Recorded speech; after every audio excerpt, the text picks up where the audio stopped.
Herrera.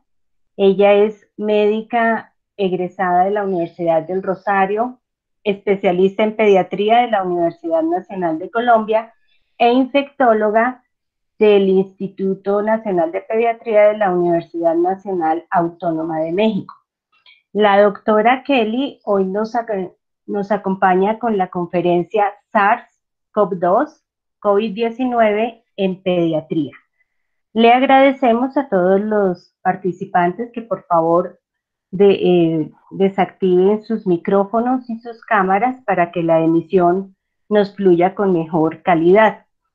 La charla tendrá una duración aproximada de 45 minutos y los 15 minutos restantes es para la sesión de preguntas.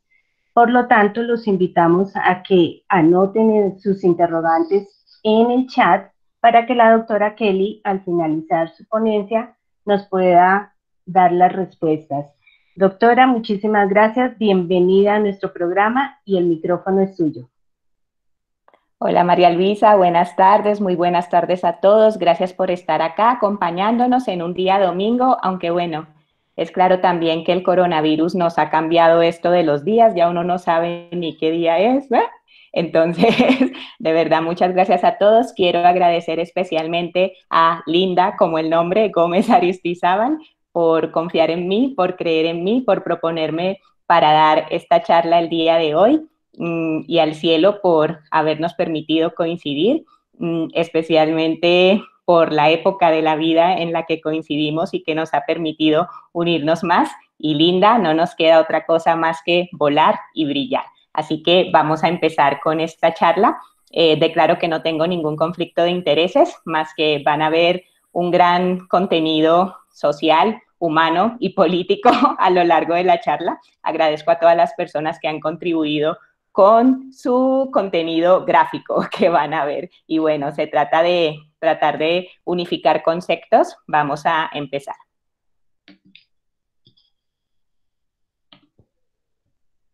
¿Cómo fue que esto nos sucedió? Teorías conspiracionales. Siempre he creído que educar se trata de involucrar a las personas. Y si logro que ustedes se involucren en esto, va a ser más divertida la charla. ¿Cuál de estas teorías será sus favoritas? Ay, ternurita, dan ganas de comérselo. ¿Será que un chino se comió al murciélago y por eso estamos padeciendo? Dale. ¿O será la teoría de que cada 100 años nos tiene que llegar una peste y por eso en el 2020 nos tocó la del COVID? O definitivamente los animales decidieron vengarse de nosotros y ahora nos toca a nosotros estar encerrados porque ya fueron muchos años de maltratos contra ellos. O definitivamente hay un maya disléxico que en vez de escribir 2012, que escribió más bien 2012, pero la realidad es que era 2021. Y ahí se acaba. O todos estamos creyendo que en mayo todo se compone y miren lo que nos llega en mayo. O puede ser esto del aislamiento inteligente y que realmente necesitamos reactivar la economía y es vida o es economía. Y pues finalmente vemos cómo es así de triste, mientras unos se enriquecen, otros se empobrecen y hablar de aislamiento, hablar de cuarentena en condiciones de privilegio es una cosa, pero para los que tienen que salir a buscar el pan nuestro de cada día, pues es muy difícil y son otras condiciones. Jaja, esta es muy interesante, esta me encanta. Yo creo que el profesor se craneó todo para que estuviéramos encerrados en la casa y nos maratoneáramos toda la temporada 4 de La Casa de Papel. ¿Y siguen bravos? Dale. Pero esta es una de mis preferidas, la ecologista. Quizás el mundo se cansó de que lo explotáramos, que abusáramos de él y decidió hacer una pausa. Y entonces se unieron murciélago y pangolín para darnos la oportunidad de curar al mundo. Y bueno, ya me pongo seria. Entonces, el virus se llama así, SARS coronavirus 2. Es un virus que, sigue, es un virus RNA de cadena sencilla que guarda un 79% de similitud con un primer virus llamado SARS y un 50% de similitud con uno que se llama MERS, ya los vamos a ver más adelante. Además, un 85% de similitud con el murciélago, por eso se cree que de ahí viene. Este virus tiene una estructura con una proteína estructural S o spike, de donde proviene todo. Esa proteína se une a un receptor ECA de la enzima convertidora de angiotensina. Esta enzima está característicamente en mucha cantidad en el pulmón, por eso el órgano blanco del coronavirus es el pulmón y por eso, pues, con lo que se manifiesta principalmente es con neumonía. Se cree que en los asiáticos tienen una, no, retrocede. En los asiáticos tiene mayor concentración, retrocede por favor, se tiene una mayor concentración y por eso a los asiáticos pues se supone que es donde primero llegó, donde surgió todo, donde tuvo una mayor agresividad, aunque ya estamos viendo que tenemos una mayor agresividad por estos lados, pero bueno. Y hay otra proteína que se llama TMPRSS2, que es una proteína transmembrana, serina proteasa, que también permite la unión y el ingreso del virus a la célula hospedera. Recuerden esto porque lo vamos a ver más adelante para la fisiopatogenia y para la forma en que los medicamentos actúan contra el virus. Entonces, el coronavirus no es un virus nuevo, este que estamos hablando sí lo es, pero existen por lo menos 7 coronavirus que infectan a los humanos, ahí están listados. Estos 4 primeros son endémicos a nivel global y hasta el 10 a 30% son causas de infección respiratoria aguda en los adultos principalmente, pero nos vamos a enfocar en los 3 últimos de la lista. Entonces está el SARS, que es el que causa el síndrome respiratorio agudo severo relacionado con coronavirus, el MERS, que es el de el síndrome respiratorio del Oriente Medio, y el nuevo coronavirus o SARS-CoV-2, que ya dijimos que es 2 porque tiene una similitud muy importante con el 1, y el COVID-19 se refiere a disease coronavirus, o sea, es la enfermedad causada por el coronavirus, y 19 porque se presentó en el 2019. Estos 3 son los más importantes porque son los que se han relacionado con mortalidad en el ser humano. Siguiente. Entonces, es importante que conozcamos que aunque la similitud es el 85% con el coronavirus del murciélago y que toda la teoría parte de que fue el chino que se tomó el caldo de murciélago y échale vampiro y la canción de Maná y todo lo demás, pues resulta que en los humanos necesitamos un hospedero intermedio para poder finalmente presentar la infección por el virus. ¿Y cuáles son esos hospederos intermedios? Para el SARS-CoV-1 es este animalito que se llama civeta. Para el MERS es el dromedario y para el COVID-19 pues resulta que es el pangolín, se parece como a un armadillo y entonces al final uno dice murciélago, pangolín, pues quién sabe qué tanta vaina habrán tragado en ese mercado chino los chinos y qué tanto habrán comido y qué recombinación genética habrá habido para que ahora nos veamos en este problema. Y entonces uno siempre debe aprender de la experiencia. No es que esta sea la primera pandemia a la que nos enfrentamos por un virus respiratorio. Y para recordar más o menos, una de las más graves fue por influenza A H1N1. Ese inició en Estados Unidos el año 1918 y tuvo una mortalidad del 3 a 6% de las personas en el mundo, aproximadamente 50 a 60 millones de personas muertas. Después vino el SARS en el 2002, estos fueron los países afectados, la influenza H1N1 en el país hermano México comenzó 2009 y al final afectó 179 países, el MERS 2012 Arabia Saudita y ahora tenemos el SARS-CoV-2 que inicia en el 2019 en China, en la provincia de Wuhan, y los países afectados hasta el momento, 185. Bueno, ¿y qué hemos aprendido? Hemos aprendido a actuar más rápido. En el lado izquierdo de la presentación van a ver cómo el SARS tuvo una, digamos que se presentó en noviembre, estamos hablando del año 2002, del SARS-1, y que para febrero apenas notifican los casos para la OMS y que hasta marzo la OMS lanza su alerta y que hasta abril entonces es cuando ya se identifica el virus. Obviamente pues era otro año y no teníamos toda la tecnología y todos los avances que tenemos ahora, pero miren cómo pasan 5 meses para identificar un virus, mientras que si comparamos con COVID, más o menos en diciembre se reportan los primeros casos y en el mismo diciembre, finales de diciembre, ya se está reportando a la OMS, China lo reporta, en enero, o sea, un mes después, ya se está identificando genéticamente el virus y para finales de enero ya la OMS hace su alerta al mundo de que esto es una enfermedad preocupante, algo que nos debe involucrar a todos y ya para marzo estamos hablando de pandemia. Dale siguiente.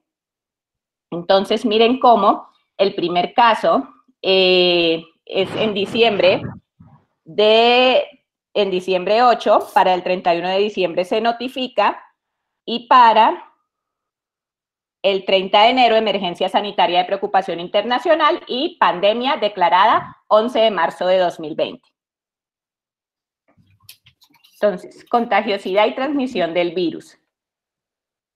Esto les voy a explicar un concepto que se llama el R0. El R0 significa si una persona hoy se contagia, a cuántas personas podrá contagiar si no se hace absolutamente nada bien y contagia a todo el mundo, ¿listo? O sea, si no se siguen las medidas para evitar la transmisión. Acá vemos a diferentes enfermedades, ¿sí? Para que no hablemos solo de coronavirus. Entonces, miren cómo, por ejemplo, los virus anteriores como el MERS, una persona contagiada, que sería la amarilla, contagia a una persona más, que sería la roja. Miren como el SARS, una persona, la amarilla, contagia a 1, 2, 3 y media personas. Ese es su R0, 3.5. Miren, para coronavirus COVID-19, una persona contagia a 2.5 personas. Pero miren cómo hay enfermedades muchísimo más contagiosas. Miren, por ejemplo, el ejemplo con sarampión. Una persona, la amarilla, contagia a entre 15 y 18 personas más, que son las rojas. Entonces, sí, coronavirus es una enfermedad sumamente contagiosa, pero existen enfermedades más contagiosas que ella. Y miren de su otro lado cómo, por ejemplo, con la influenza H1, con una persona que se infectara en un primer ciclo, o sea, esa persona contagiaba a 10 y luego se contagiaban a su vez 14, 21, 31. Miren cómo con coronavirus. Entonces, una se contagia y esa infecta 2.5, pero a su vez esas 2.5, cada una contagiará 2.5. Entonces, para un primer ciclo, 10, al segundo, 28, al tercero, 72, al cuarto, 180. Entonces, miren cómo esto es exponencial y si no nos cuidamos y si no guardamos todas las medidas de quedarnos en casa, pues esto va a seguir aumentando exponencialmente como lo ha hecho hasta ahora. Dale. María Luisa, creo que te quedó cargada la exposición que no es. Toca corregir, dale. Yo hoy sigo, pero ve corrigiéndola. Listo. ¿Te la Entonces, quedó cargada la noche. Entonces, ¿te la cambio? Sí, porfa. Entonces, okay, vamos a entender un segundo mientras corregimos la presentación. Lo que les voy a seguir contando es entender la curva. Bueno, cuando hablamos de la curva epidemiológica, lo que estamos diciendo es que... Dale. Sí, ya la cambio. Dale. Es que básicamente necesitamos que nos quedemos en casa porque todas las medidas que se están haciendo ahora es para evitar la transmisión del virus.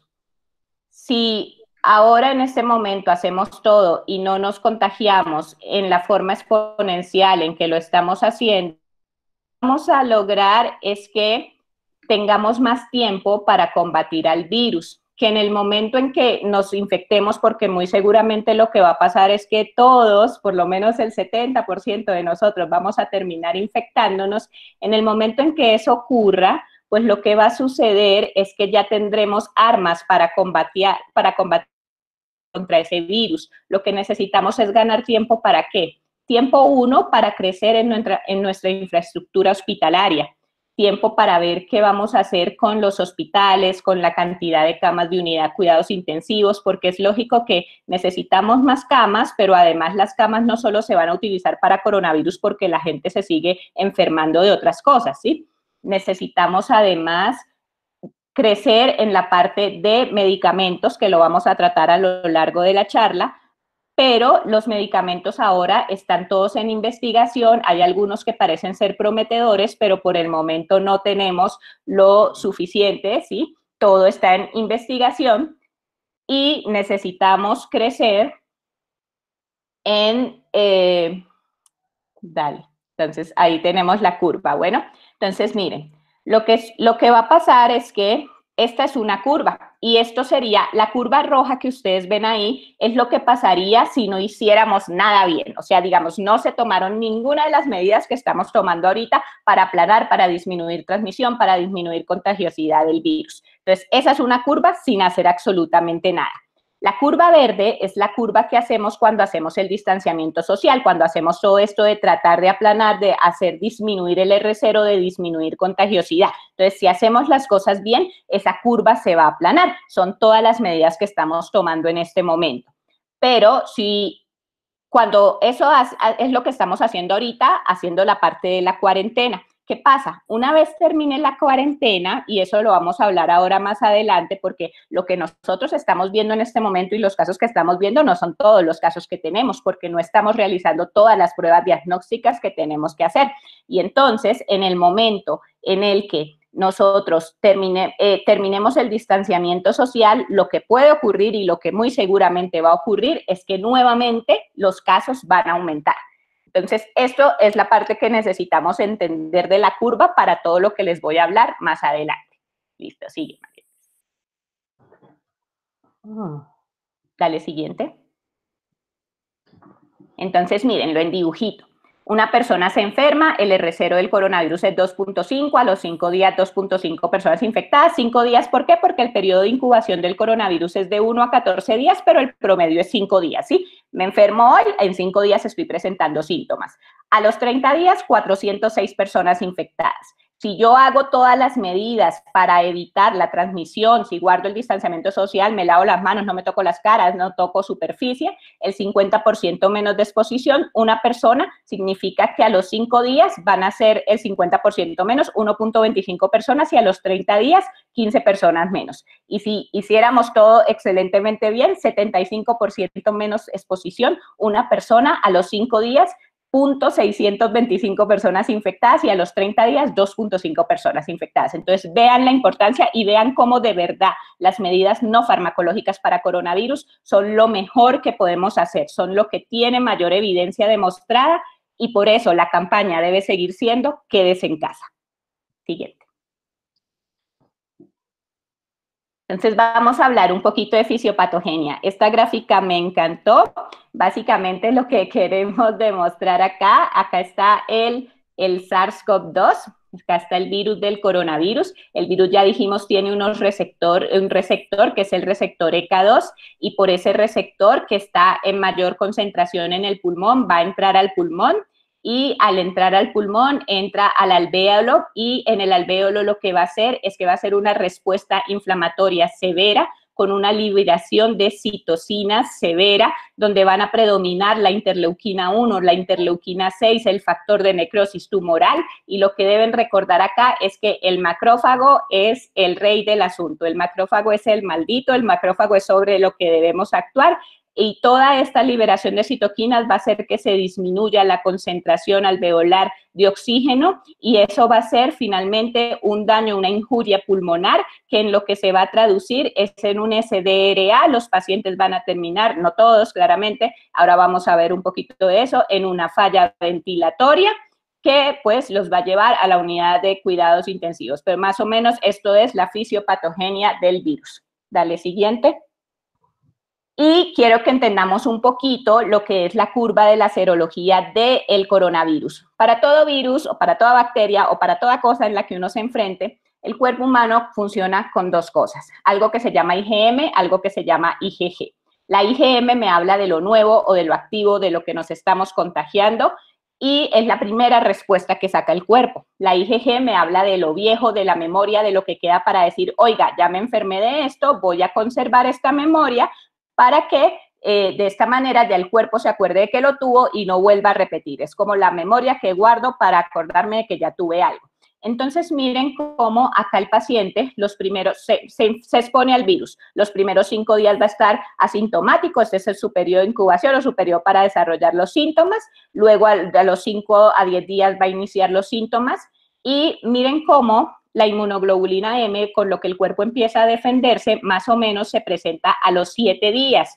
de tal forma que si ustedes tomaran una IgM antes de esos 7 días, es probable que salga negativa porque todavía no se va a ver sintetizado. Y miren cómo esa IgM va aumentando, aumentando, aumentando, más o menos a los 14 días es cuando es más alta y disminuye al llegar más o menos a las 3 semanas. Y a esos 14 días o 2 semanas es cuando se empieza a sintetizar la IgG, o sea, la que me va a guardar la memoria de que yo me infecté de ese virus. Y esa IgG va a aparecer a las 2 semanas y se va a quedar de por vida, se mantiene por largo tiempo. Eso más o menos es una curva de serología. Acá lo estamos hablando para coronavirus, pero aplica para cualquier cosa por la que uno se infecte. Dale, siguiente. Esta gráfica es una gráfica hermosa que nos explica también la fisiopatogenia.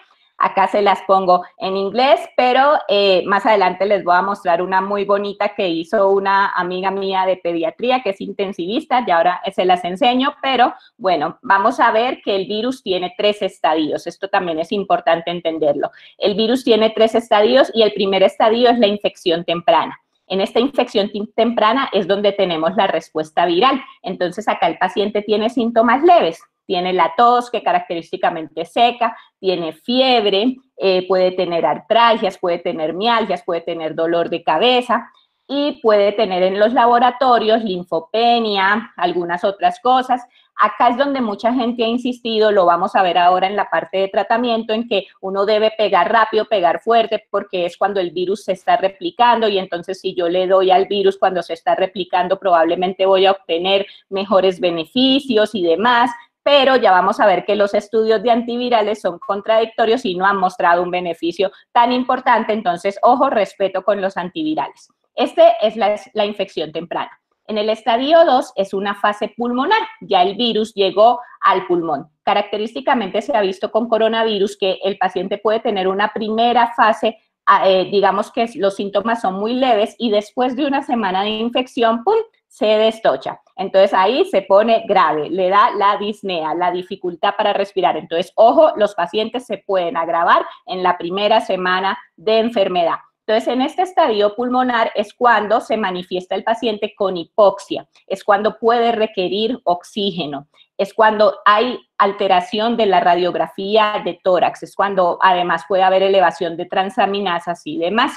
Entonces, acá es cuando pues deberíamos ya estar pensando en montar todo el tratamiento farmacológico. Y tenemos por último un estadio 3, que es el estado hiperinflamatorio, que es ese que les hablé en la primera gráfica de la fisiopatogenia, cuando se libera toda una respuesta de inflamación, toda una tormenta de citocinas, toda una cascada inflamatoria de IL-1, de IL-6 y demás. Acá yo creo que el objetivo es como ganarle tiempo al virus, que uno pudiese estar midiendo marcadores inflamatorios, que uno pudiese estar midiendo algo que le diga a uno, este paciente se va a agravar. Entonces, que uno pudiese estar midiendo ferritina, por ejemplo, dímero D, porque también hacen un estado de procoagulabilidad, lo vamos a ver más adelante, que uno pudiese estar midiendo LDH, PCR, procalcitonina, cosas que le indiquen que este paciente se va a poner mal para en ese paciente actuar de forma más rápida, más dura y no permitir que progrese hasta el SRA, el prono, demás, la falla ventilatoria, cuando ya poco tenemos que hacer. Dale, siguiente. Esta es la gráfica hermosa que, cortesía de Lorena Acevedo, mi amiga intensivista pediatra, ella quiso unir lo que ya estábamos hablando de la fase viral con la fase de la respuesta inflamatoria, pero a eso le agregó la gráfica de la IgM que se eleva al día 7 hace su pico al día 14, y a eso le agregó la IgG que empieza al día 14 y permanece de por vida. Esto pues básicamente los síntomas, la clínica que ya les había contado del paciente, pero además de eso, su gran plus en esta gráfica, no se preocupen que la presentación va a quedar para ustedes, luego se las paso, esta gráfica más adelante porque es totalmente de Lorena, pero básicamente en esta gráfica ella pone lo que es la parte de la mecánica ventilatoria y lo que deberíamos hacer en cada una de las fases respecto al tratamiento de la oxigenación de los pacientes con infección por coronavirus. Dale, siguiente. Entonces, ¿cómo es el comportamiento de la enfermedad? La mayoría de las infecciones son leves. Esto es epidemiología sacada de los chinos, pues que fue a quien primero se afectó, a quienes han tenido más afección porque tienen una mayor población, pero quienes también debemos ser conscientes de que la mayoría de su población pues son adultos, no son niños. Los niños afectados en China fueron como el 1% apenas. Bueno, pero lo que ellos vieron es que la mayoría de infección para ellos leve 80%, severa un 15% y crítica un 5%. Entonces, acuérdense que esto es una regla 80-15-5. El 80% de los pacientes que se enfermen van a tener un cuadro leve como una gripa. La fiebre, la tos, los mocos, pare de contar. El 15% pueden hacer un cuadro un poco más grave con una neumonía, quizás necesitar hospitalización, oxígeno y demás. Y un 5% evolucionarán a una falla ventilatoria en la que puedan necesitar UCI. Listo. La mayoría de las personas se recuperarán, de esto también son estadísticas de China, 40% todavía enfermos, recuperados un 60%, murieron un 3.5%. Para quienes es más grave entonces, esta también es una infografía de la parte china. Para quienes fue más grave, pues fue más grave para los pacientes que son de mayor edad. Entonces, esto también debatido ahora, pero digamos que para ellos fue más grave para aquellos mayores de 60 años, en los que la mortalidad fue del 4%, y sobre todo mayores de 80 años con un 15% de mortalidad. Miren cómo para ellos los niños apenas un 0.2% de 10 a 19 años. Siguiente. Y especialmente aquellos a quienes tengan una infección cardiovascular, una enfermedad cardiovascular, que tengan comorbilidades, diabetes, enfermedad respiratoria crónica, hipertensión arterial, en donde la mortalidad va entre un 10% y un 6%. Entonces, estos son los grupos poblacionales de mayor riesgo. Esta diapositiva ha evolucionado con el tiempo porque antes en el niño decía, yo no me enfermo, pero transmito, y no es cierto. Ahora sí me enfermo. Hemos visto como las características para nuestra población hispanoamericana, latinoamericana es diferente. Ya hemos visto niños que han progresado a enfermedad grave, sobre todo niños asmáticos o niños con cardiopatía, con comorbilidad, y a veces algunos niños sin ninguna comorbilidad que han terminado en una unidad de cuidados intensivos, y ya hemos visto mortalidad asociada en niños. Entonces, los niños sí se enferman, pero además también transmiten, se convierten en grandes transmisores de enfermedad porque pueden ser asintomáticos, pueden ser portadores del virus, excretan el virus en materia fecal hasta durante 37 días y de esa forma pueden transmitir el virus a adultos. Los médicos, muy importante hablarlo acá, no podemos parar, debemos seguir atendiendo y atendiendo a los familiares de los demás. Podemos enfermar también a nuestros familiares. Tasa de transmisión nosocomial de un 41%. Vamos a ser ahora más enfáticos porque esta es una charla que me pidieron dar para médicos internos de la Universidad Nacional, en que debemos aprender de autocuidado, debemos cuidarnos. Y este es el abuelito, que como vieron en la epidemiología que les acabo de enseñar, son los más graves, se enferman, se mueren, sobre todo porque la gran mayoría al envejecer tenemos comorbilidades. Entonces ellos son por quienes más debemos trabajar, los más vulnerables, pero ya vemos que no están así. Vulnerables somos todos, sí, nosotros millennials también somos vulnerables. Y pues miren lo que pasa con el coronavirus, si estamos todos aglomerados, si estamos todos juntos, si estamos no guardando la distancia, pues él salta entre nosotros y nos contagia. Pero si guardamos la sana distancia de preferible 2 metros, pero al menos 1 metro entre nosotros, pues él se va a confundir y no va a tener como mucha posibilidad de contagiarnos. Entonces, quédate en casa y guarda la distancia. ¿La transmisión del virus disminuye con lavarse las manos? Pues claro que sí. Lavarse las manos es la medida de salud pública más antigua, más barata, más efectiva que existe. Yo creo que después del lavado de manos, las vacunas. Así que, por favor, lávense las manos.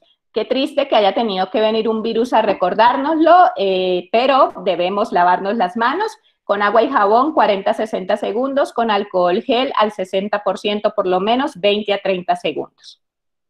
Dale. Esto es para recordar la historia. Acuérdense que les dije, quien no conoce su historia está condenado a repetirla. Este médico que se llama Semmelweis, él llegó a la conclusión de que el lavado de manos salvaba vidas y lo hizo a través de simplemente la observación. Vamos a ver un poquito cómo es esa historia. Él resulta que trabajaba atendiendo partos y se dio cuenta que las mujeres morían después de dar a luz y morían de algo que se llama pues la fiebre puerperal, que ahora sabemos que es causada por el Streptococcus agalactiae. Bueno, y entonces resulta que en ese entonces no se sabía que era por bacterias, o sea, eso ni se pensaba, porque no existía el término bacterias, pero él se dio cuenta observando que era la diferencia. Las mujeres que eran atendidas por parteras no se morían y las que eran atendidas por médicos sí. Y cuando se puso a observar, pues que era el procedimiento diferente que hacían, pues era que los médicos hacían autopsias y las parteras no. Y entonces dijo, ¿por qué será? Ah, pues resulta que los médicos que hacían autopsias pues no tenían ni cómo lavarse las manos y andaban todo el día por ahí caminando por los hospitales y andaban, incluso las moscas los perseguían. Y entonces él dijo, no, los voy a poner a lavarse las manos, y lo hacían con agua de cal, y vio cómo, dale siguiente, cuando los puso a lavarse las manos, miren el año, era 1841, miren las tasas de mortalidad tan elevadas que había, y cuando los puso a lavarse las manos, línea roja, vean cómo cae absolutamente la tasa de mortalidad, y solo con lavarse las manos.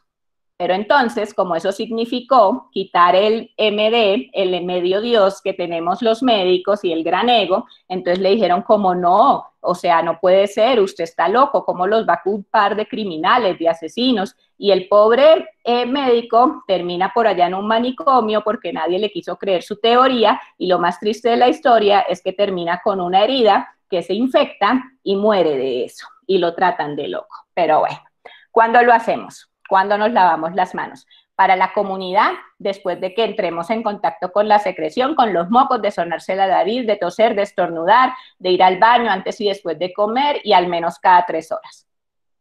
El personal de salud, acuérdense de los 5 momentos: antes de tocar al paciente, antes de realizar una tarea limpia, después de exponerse a líquidos, después de tocar a un paciente, después del contacto con el entorno del paciente. Dale. Esto pues es el cómo lavarse las manos, no me voy a detener mucho. Acuérdense, Organización Mundial de la Salud, está el procedimiento correcto de cómo lavarse las manos, no les quita mucho tiempo, y si les salva vidas, lávenselo tan frecuentemente como puedan. Acuérdense que el alcohol gel, si ya la mano se siente grumosa o está visiblemente sucia, pues ya el alcohol gel no sirve y nos tenemos que lavar las manos con agua y jabón. Dale. No olviden lavarse las manos, por favor.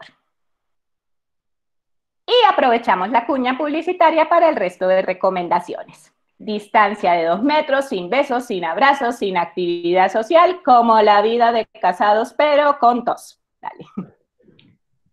Porque pues es la verdad, ¿no? O sea, así en el día estamos alcohol, gel, agua y jabón, pero por la noche así es la actividad. Dale. Y no olviden que algunos se extinguieron porque sus coditos eran muy cortitos y entonces no se podían lavar las manos ni podían usar la etiqueta de la tos. Bueno. Y pues algunas cosas como agarrarnos de la mano están ahora prohibidas, nos toca codo con codo, hombro con hombro, pero tenemos otras formas de manifestarnos y manifestar nuestro afecto. Dale.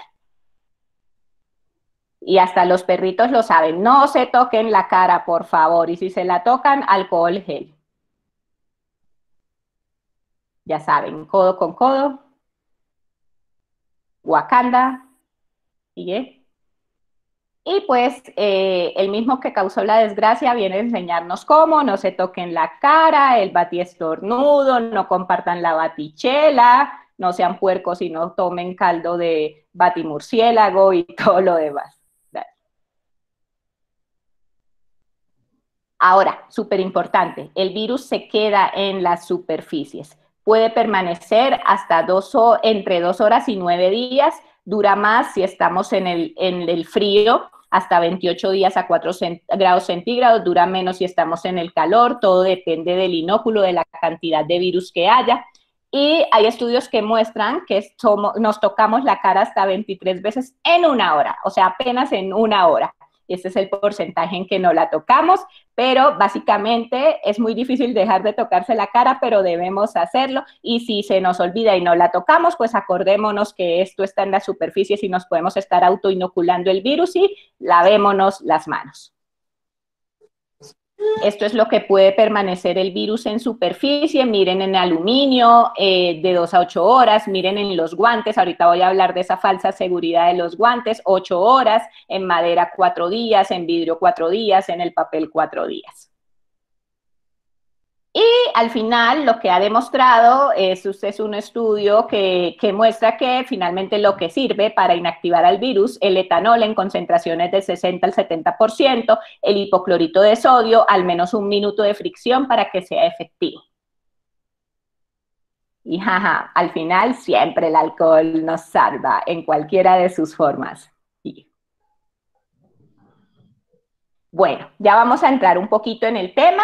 Esto a mí siempre me ha gustado ordenar la mente, quienes han sido mis estudiantes y residentes lo saben, cuando yo veo mucha letra en un texto me abrumo, y creo que hay mucha gente que comparte esta opinión conmigo, entonces me gusta hacer esquemas gráficos, y este es uno de mis esquemas gráficos. Cuando me dicen qué hay que hacer en los niños, que sí, que no, ¿por qué? Entonces, ¿qué hay que hacer en los niños? Acuérdense que los niños, ellos pues los debemos cuidar. Ellos no, si son menores de 1 año, no van a poder usar tapabocas, entonces pues nos toca a nosotros ponernos el tapabocas por ello. Ellos no van a saber sonarse su nariz, entonces nos toca a nosotros sonárselas, y cada vez que se las sonemos, pues nos toca lavarles las manos a ellos y lavárnoslas nosotros, y tratar de que no se toquen la cara. Pañuelo que se usa y que le sonamos los mocos, pues nos toca botarlo.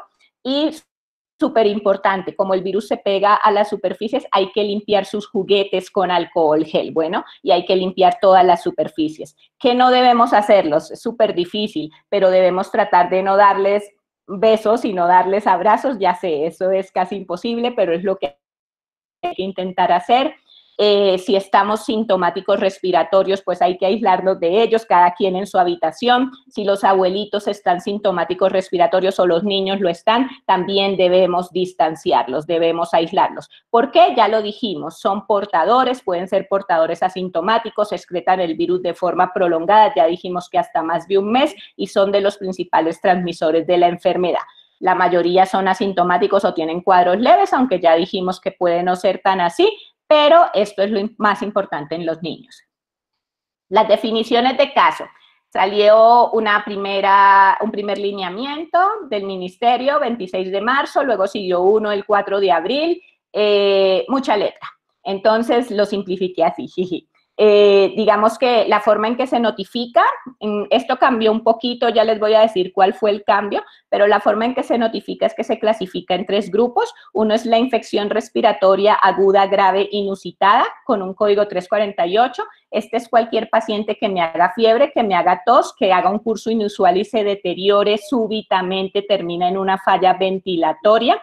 El número 2 es una infección respiratoria aguda leve, o moderada, es aquí el que lo mismo, tiene fiebre, tos, dificultad respiratoria o dinofagia, pero pues puede no necesitar la hospitalización, o a veces sí la puede necesitar, pero no termina en una unidad de cuidados intensivos porque no tiene una falla ventilatoria.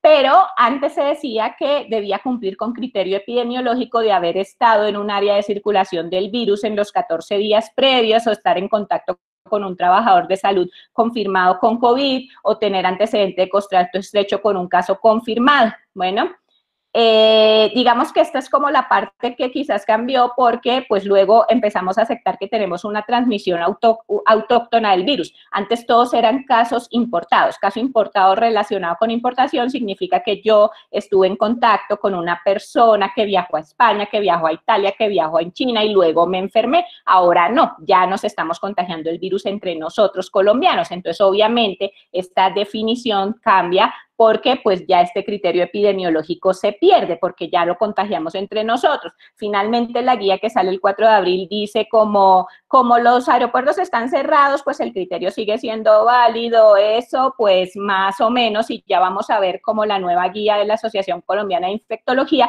cambia un poquito el criterio de a quiénes le debemos tomar muestras, ya se los enseño. Y la tercera es la IRAC, o sea, infección respiratoria aguda grave, que es el código 345, pero además en paciente que tiene comorbilidades como diabetes, enfermedad cardiovascular, cáncer o que toma inmunosupresores por una enfermedad de base como lupus, artritis, enfermedad pulmonar obstructiva crónica, malnutrición, bien sea obesidad o desnutrición, y fumadores. Dale, siguiente. Y esto es lo que les digo que hace el cambio la Asociación Colombiana de Infectología en sus últimas guías, versión larga, 163 hojas. Entonces, el paciente con sospecha de SARS-CoV-2, digamos que depende de los días de evolución de los síntomas. Básicamente, ahorita se le toma muestra a todo paciente que tenga un cuadro de fiebre y tos de por lo menos de 10 días de evolución. ¿Listo?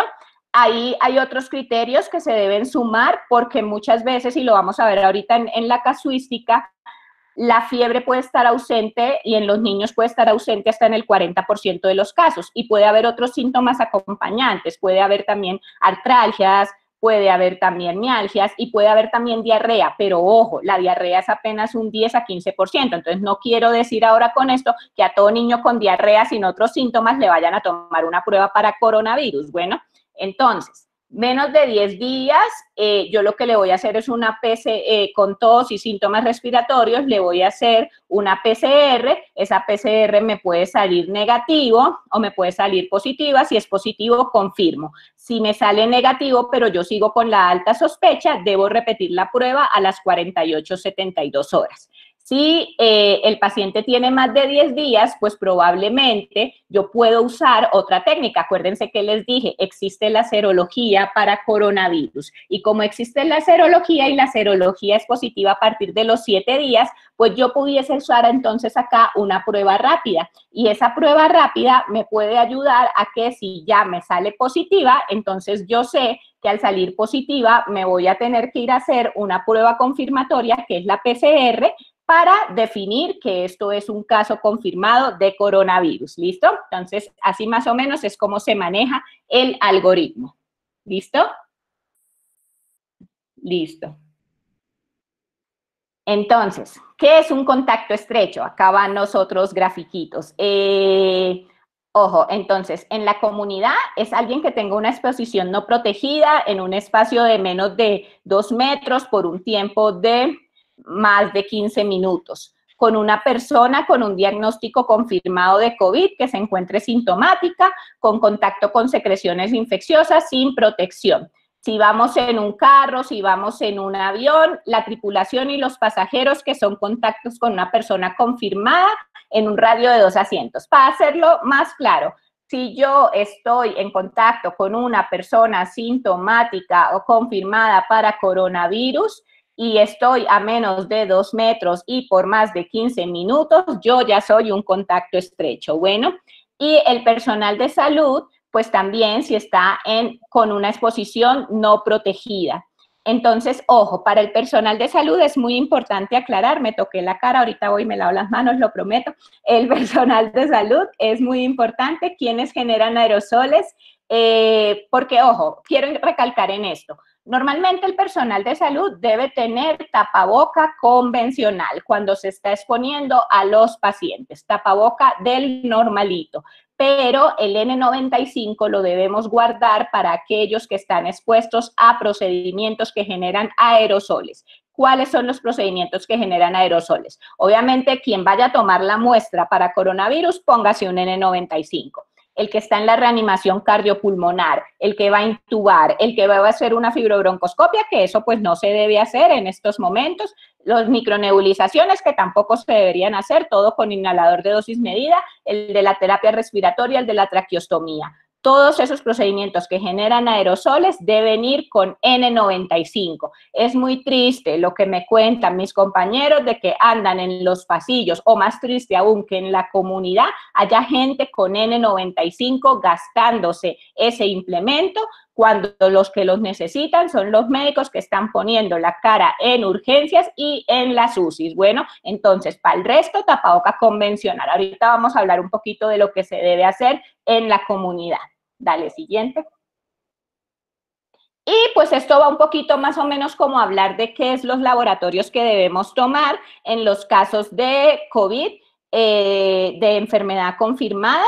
Cuando tenemos síntomas leves y el paciente no tiene factores de riesgo, se puede ir para su casa y simplemente pues se hace el seguimiento ambulatorio, pero si el paciente tiene factores de riesgo mínimo, tómenle un hemograma, una radiografía de tórax, si están anormales, pues se debe hospitalizar. Si el paciente, al contrario, tiene signos de alarma, si el paciente está deshidratado, tiene dificultad respiratoria, no tolera la vía oral, pues se debe hospitalizar, se debe tomar hemograma, LDH, dímero D, PCR, radiografía de tórax. Si el paciente pues está en choque o si tiene una falla ventilatoria, obviamente debe ingresar a la unidad de cuidados intensivos.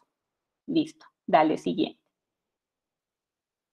Y pues el aislamiento en casa, un poquito de lo que veníamos hablando, debe hacerse lavado de manos, debe hacerse aseo personal, debe tratar de que pues se quede en una habitación individual.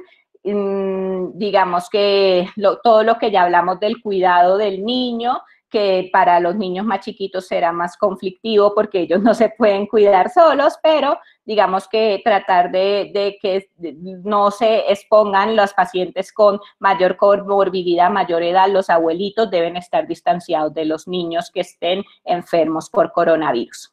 Dale. Siguiente. Y acuérdense que todo lo que implique comorbilidad, no, anterior, que todo lo que esté con comorbilidad implica riesgo para los niños. Entonces, todos aquellos inmunosuprimidos, los niños oncológicos, los niños con trasplante de células progenitoras hematopoyéticas o trasplantes de órgano sólido, los niños con cardiopatías congénitas, los niños con enfermedades neuromusculares, encefalopatías, los niños con patología respiratoria crónica, displasia broncopulmonar, asma y demás, los niños con hemoglobinopatía, los niños con diabetes, esos son niños de mayor riesgo. Listo. Y ahora, como todo empieza y estamos hablando de toda pediatría y no podía descuidar a mis amigos neonatólogos, entonces vamos a empezar desde el embarazo. Hay poco descrito, ya les dije, la mayoría de esto lo estamos hablando de China y en China tienen control poblacional porque están sobrepoblados, entonces los estudios son muy pocos y tenemos que irnos a los más viejos de la familia. Pero entonces acá les hice una tablita donde dividimos entre SARS-CoV-1, MERS y SARS-CoV-2. Y se los puse como complicaciones infecciosas, obstétricas y demás. Y entonces el estudio para SARS-CoV-1 apenas son 12 pacientes y miren, muerte un 25% y se vio que esas mujeres embarazadas necesitaban ventilación mecánica 3 veces más en comparación con mujeres no embarazadas. En el MERS fueron 13 pacientes, muerte un 23%, 5 de esos niños llegaron a nacer a término. Y en el SARS, que es una revisión de Chen et al., que fueron 9 pacientes, lo que se vio es que linfopenia tuvieron 5, neumonía tuvieron 9, pero no necesitaron ventilación mecánica ni murieron esas mujeres, y que 4 de 9 de estos niños nacieron pretérmino, pero fueron pretérminos de 36 semanas. Bueno, entonces, básicamente, llegaron a la conclusión de que no se puede, con los datos que se tienen hasta ahora, decir que el embarazo condicione un factor de riesgo para enfermedad más grave, que las mujeres embarazadas se vayan a poner más graves, se vayan a complicar más, o que el fruto de esa gestación vaya a tener un peor pronóstico con lo que se conoce hasta ahora, pero lo que se conoce hasta ahora es muy poquito y tendremos que seguir aprendiendo. Bueno, dale. Y hasta el momento, ya les voy a contar un poquito, pero no hay evidencia de transmisión vertical del virus, ¿sí? En este estudio de Chen et al. De los 9 se le hizo PCR a 6 y esa PCR para SARS-CoV-2 se hizo en líquido amniótico, en sangre de cordón, en hisopado nasofaríngeo, se hizo en todo eso, y todas fueron negativas.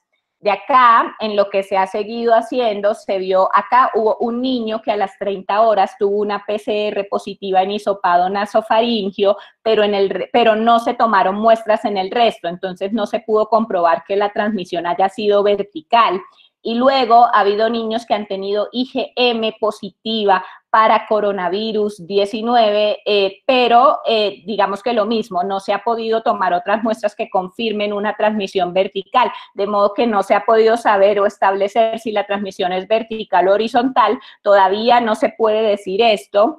Lo cierto es que todas estas mujeres embarazadas estaban en el tercer trimestre de la gestación. Al estar en el tercer trimestre de la gestación es muy difícil que el feto esté afectado o que haya una transmisión del virus. Entonces necesitamos empezar a construir experiencias de mujeres, pues en la medida en que se expongan, de mujeres que se infecten en el primero o en el segundo trimestre para decir si definitivamente existe o no transmisión vertical del virus. Dale siguiente.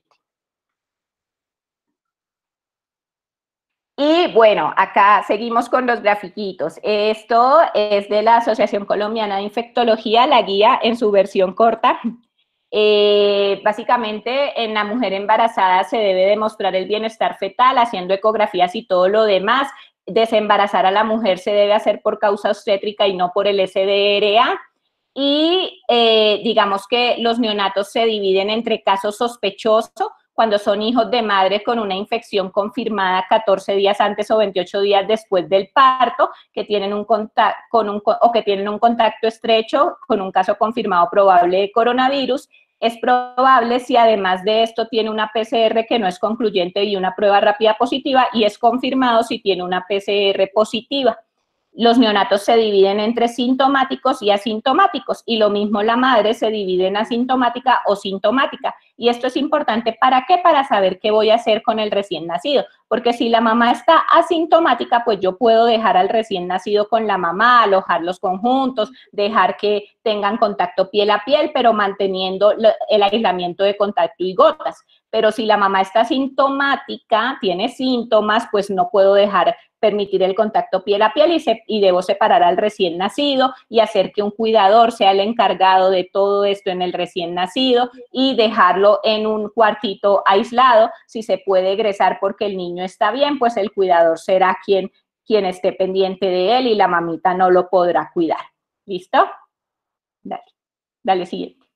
Y esto me lo pasó un artículo muy bonito que me compartió mi amigo neonatólogo César Gaitán, y es una cosa muy bonita porque pues lo ponen gráficos, y uno cuando le grafican pues la mente es más fácil que funcione, menos letra y más gráfico. Pero entonces miren cómo funciona esto. Básicamente lo que nos quiere decir acá es que el personal que atienda debe estar protegido con todo, elementos de protección personal.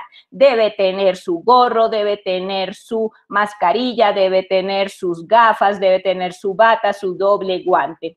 Y la mamita pues debe estar también con su mascarilla, la habitación debe tener una presión negativa, debe estar la menor cantidad de gente posible en el procedimiento, y se deben conservar pues todas las medidas de seguridad. Digamos que cuando la mamá es positiva, pues se recomienda el no contacto piel a piel, eso lo vamos a hablar ahorita. El pensamiento del cordón también lo vamos a hablar ahorita más adelante, pero básicamente en la habitación están las personas que son necesarias en la sala de parto, y por fuera pueden estar quienes quieran, y si es necesario que entren porque se necesita más ayuda, entran, pero en el momento del parto lo mínimo necesario. Acordarnos que el papá, por ser pues la pareja de la mamá, pues también puede ser positivo para coronavirus, entonces en lo preferible pues que tampoco entre. ¿Listo? Siguiente. Y esto es cuando tenemos que reanimar al bebé. Básicamente se sugiere que debe estar en una habitación que debe estar distanciado por lo menos 6 pies o 2 metros de la mamá para hacer la parte de la reanimación. Miren cómo todos están con sus elementos de de protección personal, y mire cómo se insiste en los dobles guantes. Es muy difícil saber si el bebé en su reanimación va a tener procedimientos que generen aerosoles o no. Es muy difícil saber si lo va a tener que intubar, saber si lo va a tener que reanimar, saber si le va a tener que poner un CPAP, una cánula de alto flujo o qué voy a hacer. Por eso la recomendación actual es que a todo parto tengan que entrar con todos los elementos de protección personal. Sí, tienen que entrar retrocede. Tienen que entrar con todo, ¿listo? Como astronautas. Dale, siguiente.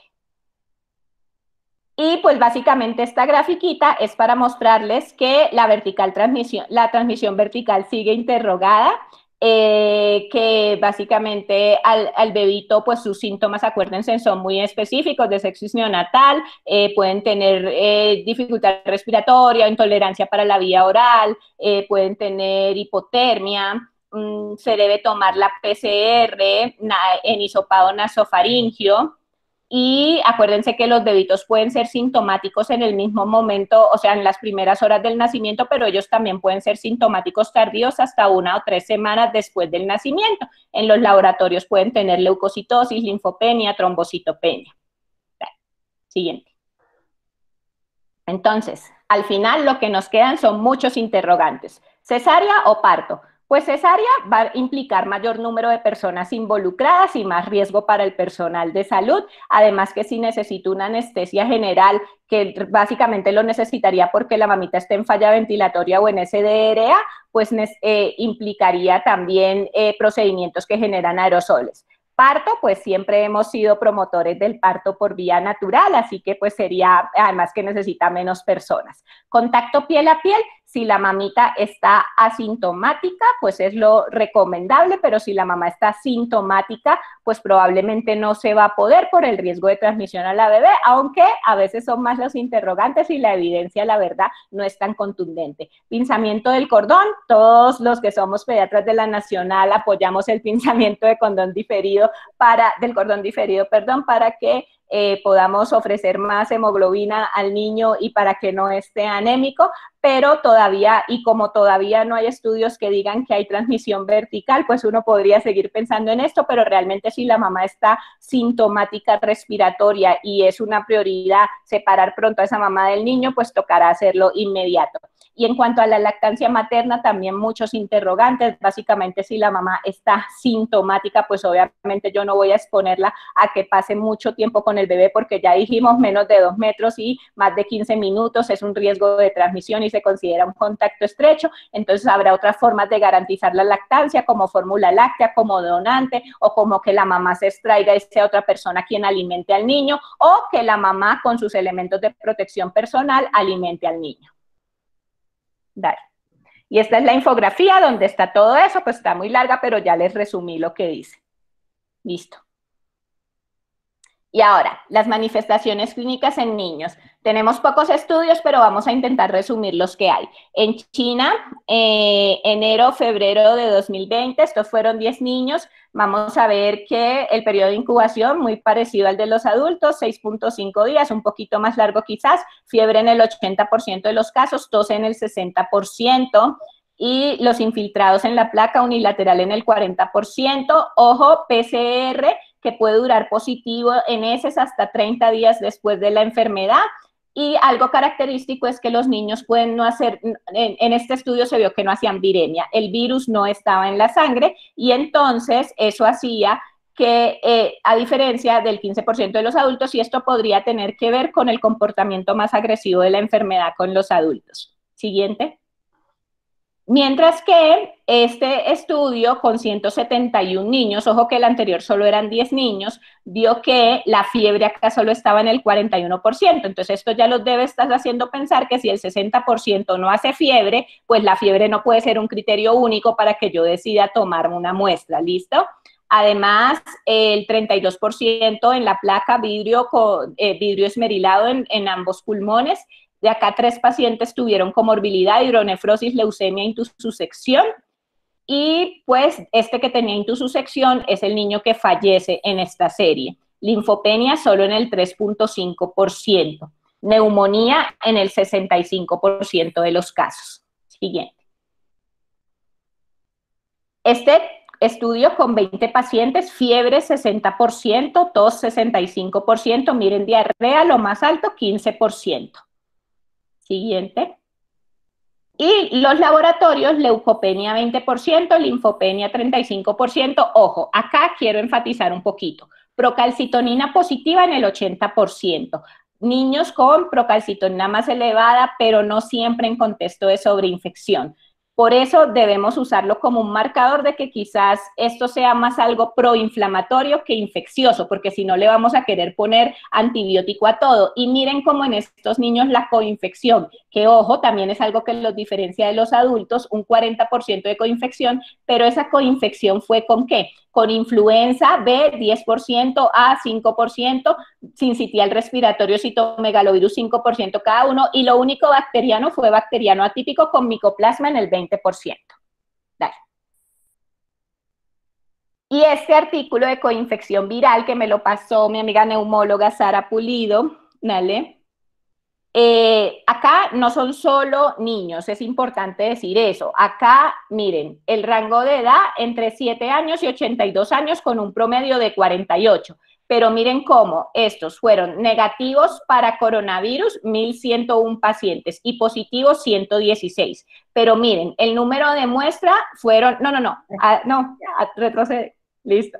El número de muestras fueron 294 positivas, negativos para otros patógenos 807, y de los que fueron positivos para coronavirus, que fueron 116, al mismo tiempo fueron positivos para otros patógenos respiratorios 24. ¿Listo? Para que vayan viendo cuánto de coinfección. Dale. Y acá nos discriminan por gérmenes para que vean cuáles son de los que más se coinfectan. Bueno, vamos a empezar con los que fueron negativos para coronavirus. ¿De qué se infectaron? Porque acuérdense, estamos en pico respiratorio, no todo es coronavirus. Por eso es importante que a los niños, si son niños que están estables, le tomen mínimo un panel viral. Si son niños que están en la UCI, en una falla ventilatoria, le hagan una PCR múltiple o fila-array respiratorio, porque no todo es coronavirus, porque existe infección por otros virus, pero también existe coinfección coronavirus más otro virus. ¿Listo? Dale. Entonces, miren los porcentajes de infección con otros virus. Con influenza, casi un 3%, metaneumovirus 4.3%, el más frecuente, rinovirus 12%. Y los que fueron positivos para coronavirus, que fueron 116, miren con qué se coinfectaban. Dale. Dale. Ay, retrocede. Dale. 5.2% para sincitial respiratorio, rinovirus 7% y otros coronavirus 4.3%. De tal manera que sincitial respiratorio y rinovirus son los más importantes para coinfección. Dale. Listo. Estos es de los estudios más grandes en niños, 2.143 pacientes pediátricos con coronavirus, es chino, ¿listo? Problema de este estudio realmente fue que en este estudio no todos los pacientes son confirmados porque no pudieron hacer tanto número de muestras, bueno, algunos son confirmados y otros pacientes básicamente son porque tenían el contacto epidemiológico, entonces tenían una alta sospecha, ¿listo? Entonces, lo que quiero mostrarles de esto, para no hacernos bolas y no confundirnos con tanta información, es miren la importancia acá. Asintomáticos, entre 6 y 10 años un 32%, 11 a 15 años un 28% y más de 15 años un 16%. Dale siguiente. Severo, miren cómo la severidad estuvo en los niños más pequeños. Menos de un año, 29%, entre 1 y 5 años, 30%. Dale. Y crítico también en los niños más pequeños. Ojo, en esta serie tan grande, los niños que se pusieron más malos fueron los niños más pequeños, menores de 5 años. Críticos, menores de un año, 53%, y entre 1 y 5 años, 15%. Acá otro grupo importante, entre 11 y 15 años, 23%. Dale. Entonces, en estos, asintomáticos fueron un 4.4%, leve 50%, moderado 38%, de tal forma que enfermedad leve moderada fue un 94% de los casos. Dale siguiente. Mientras que los severos y críticos fueron el 6% de estos 2.143 niños. Y miren lo que les decía, los menores de 1 año un 10% y entre 1 y 5 años un 7.3%. En esta serie, que es la más grande, los niños más graves fueron los niños menores de 5 años, pero aún así fue solo un 6% de 2.143. ¿Listo? Siguiente. ¿Cuál es la teoría de que haya menos severidad en los niños? Primero, pues que están menos expuestos a personas enfermas, ni tan así. Eso allá en China. Acá a nuestros niños los cuidan los abuelitos, entonces no es tan cierto. Que hay una menor maduración y función de los receptores del anticuerpo de convertidor. Acuérdense que les dije que la C2 era los receptores y como están más pequeños y demás, entonces tienen menos estos receptores. Otro, que tienen más infecciones respiratorias y sobre todo en invierno, entonces ellos han creado más anticuerpos contra los virus y, sin embargo, lo que les he insistido en todo esto, los niños más pequeños fueron los más susceptibles a una infección grave porque entre más pequeño, nuestro sistema inmune es más inmaduro. Vale. Y esto es cómo se comporta el coronavirus en el pulmón. Esta es para que comparemos un poquito adultos con niños y básicamente la radiografía de tórax, el compromiso es bilateral en adultos. En este estudio de 41 pacientes, 40 de 41 tuvieron compromiso bilateral. En la tomografía de tórax, vidrio esmerilado en el 57% y bilateral el 76%. Siguiente. Y en los niños, esta es una tomografía de niños, y bilateral el 50%, acuérdense que en adultos era el 76%, dale siguiente. Siguiente. Y característicamente lesiones subpleurales en el 100%, aunque acá esto es muy chiquito, es apenas 20 pacientes, pero concluyeron que el signo del halo está presente en el 50% de estos casos, en 10 de los 20 pacientes. Dale siguiente. Y las opacidades en vidrio esmerilado en el 60% de los casos. Siguiente. Manifestaciones cutáneas, porque ya empezamos a verlas, es un virus y todos los virus pueden hacer exantemas. Este es un estudio europeo de la Academia de Dermatología, este es donación de mi amiga dermatóloga Andrea Andrade, vean cómo mucha gente ha colaborado en esta charla. Total que de este estudio fueron 18 pacientes con clínica en piel, y de esos 14 se comportaron con un rash eritematoso, 3 con urticaria y 1 con una erupción variceliforme. Básicamente lo que está escrito es que cualquier manifestación puede ser, cualquiera, incluso se ha visto que hay pacientes que se creía que tenían dengue porque están en sitios de enfermedad tropical en donde el dengue pues puede estar presente y resulta que lo que tenían era coronavirus. Siguiente. Y este es un caso de un niño de 13 años italiano cuya hermana y madre tenían síntomas respiratorios compatibles con coronavirus. Al final no se pudo demostrar por PCR, no se hizo prueba que ellas fueran caso confirmado, pero epidemiológicamente y por clínica fueron un caso altamente sospechoso y el niño hizo una acroisquemia. Hizo estas lesiones que ustedes ven acá con unas flictenas, con esto que empezó así como unas lesiones equimóticas y luego se hizo una flictena, una burbujita ahí de agua que luego se explotó. Siguiente. Y luego se quedó así, como esta cosa ahí equimótica que se rompe y demás, y finalmente resuelve y no evolucionó a nada más, pero acuérdense que esto también tiene una teoría de que puede hacerse trombosis y de que puede haber hipercoagulabilidad, realmente que era como disonante que el niño clínicamente estaba muy bien, pero las lesiones en el pie eran horribles, y característicamente fue en el pie y fue en los deditos del pie y como que intercalaba un dedo bien, un dedo mal. Siguiente. Elementos de protección personal. También es mi responsabilidad empoderarlos. Ojo, ustedes son médicos, pero no son héroes. Ustedes no van a ir como carne de cañón ni a enfrentarse sin que les presten sus elementos de protección personal. Y eso es responsabilidad para los que ya estamos graduados de las empresas para las que trabajamos, pero para quienes no están graduados, que son ustedes los internos, que ahorita creo que varias universidades han tomado sabiamente la conducta de retirarlos de sus áreas en las que están haciendo las prácticas, Primero su seguridad, primero el autocuidado. No van a prestarse para atender un paciente sin antes garantizar que tienen todos sus elementos de protección personal. Porque primero, o sea, ahora nos damos cuenta de que podíamos vivir sin cualquier cosa, pero sin salud no. Entonces, primero garanticen que ustedes están bien antes de atender a un paciente con sospecha de coronavirus. Siguiente.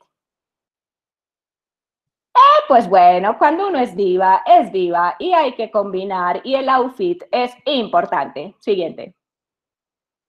Y pues, el Animal Planet, sensaciones de falsa seguridad. En la comunidad no son necesarios los guantes. ¿Por qué? Porque resulta que entonces pensamos que no nos tenemos que lavar las manos. Pensamos que tenemos el guante y seguimos tocando superficies, comiendo papitas y tocando el carro del mercado. Y entonces luego tocamos con esa misma mano cochina y con ese guante cochino la cara y nos autoinoculamos el virus. Los guantes no son para la comunidad, los guantes déjenlos con los médicos y que además si están en un contacto con un paciente altamente sospechoso de coronavirus y van a hacer una intubación o algo donde se generen aerosoles, el guante es doble. Listo. Y recuerden, ¿no? Entonces, nada, el uso de guante no es para la comunidad. Siguiente. Y pues bueno, si me ven encuerándome afuera de mi casa, no soy exhibicionista, es porque soy médico. Siguiente. Estos son los elementos de protección personal, tienen la guía SIN, ahí está todo resumido. Sigue. Pero acuérdense que al entrar a su casa deben quitarse zapatos, deben quitarse su ropa, botarla en una cesta, ir y bañarse y luego sí saludar a sus familiares. Recuerden que la ropa que tienen en su trabajo no debe ser la misma que tienen en casa. Al llegar al trabajo se cambian, usan su ropa dentro del trabajo, su uniforme, y luego vuelven y se cambian, y al llegar a casa se bañan. Siguiente. ¿Por qué? Pues así es la tristeza. Nos acabamos los elementos de protección personal y nos los acabamos porque los usamos mal, porque no los usamos en quienes los debemos usar. Siguiente. Y ojo, empodérense. Ay, sí, obvio, dale. No somos héroes, no romanticen el asunto. Ustedes están primero, no se dejen pendejear, perdón por decirlo así, pero en serio. Nosotros primero, dale. En el hospital no hay N95, no hay COVID, hay tuberculosis, sí hay COVID, dale. Nada, sin elementos de protección personal, no son carne de cañón. Siguiente. Y si les llegan a decir que vayan a ver un paciente sin elemento de protección personal, luego vayan y abracen y tósenle encima al jefe. Y bueno, el chistecito de humor negro. Recuerden que si morimos, ustedes internos van primero porque tienen que hacer los ingresos. Mentiras. Siguiente. Para que vean que también bromeo conmigo. De tanto hacer memes, si me muero, pero al final las risas no faltaron. Dale. Tratamiento, ya casi vamos a terminar. Entonces, el tratamiento en COVID puede ser no farmacológico, todo lo que hemos insistido, disminuir la transmisión, aplanar la curva. Pero el tratamiento puede ser también farmacológico. En farmacológico lo dividimos en lo que tiene acción antiviral y lo que tiene acción inmunomoduladora. Debo insistir acá en que hay unas características del paciente que se pone más grave. Uno es que hace un deterioro súbito después de la primera semana. Dos, que tiene linfopenia. Tres, que tiene destrucción del sistema inmune. Se ve en las autopsias que no tiene vaso, tiene atrofia del vaso y atrofia de los ganglios linfáticos. Cuatro, que tiene aumentados los parámetros inflamatorios, alta PCR, alta procalcitonina, alta IL-1 y IL-6, ferritina, factor de necrosis tumoral.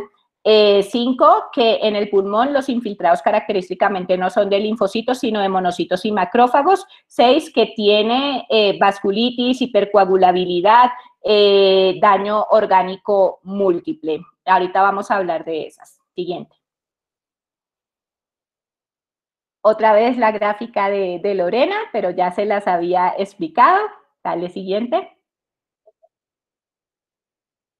Y los tratamientos farmacológicos. Si yo soy un paciente que tiene síntomas leves, me voy para la casa y sí, como una gripa, acetaminofén, hidratación. Si tengo una neumonía leve, puedo necesitar oxígeno, hidratación, ojo, no es hiperhidratación porque se ha visto que si le meto mucha agua, puedo joder al pulmón. Bueno, antibiótico antiviral, acuérdense lo que les dije, antiviral puede ser si hay coinfección con influenza, el oseltamivir me puede servir solo si hay infección coinfección con influenza, antibiótico, acuérdense, si hay sobreinfección bacteriana, metilprednisolona lo vamos a hablar más adelante, inmunoglobulina también, si es paciente crítico debo garantizar su soporte ventilatorio y circulatorio, antivirales lo vamos a hablar, también antimalárico y antibiótico. Siguiente.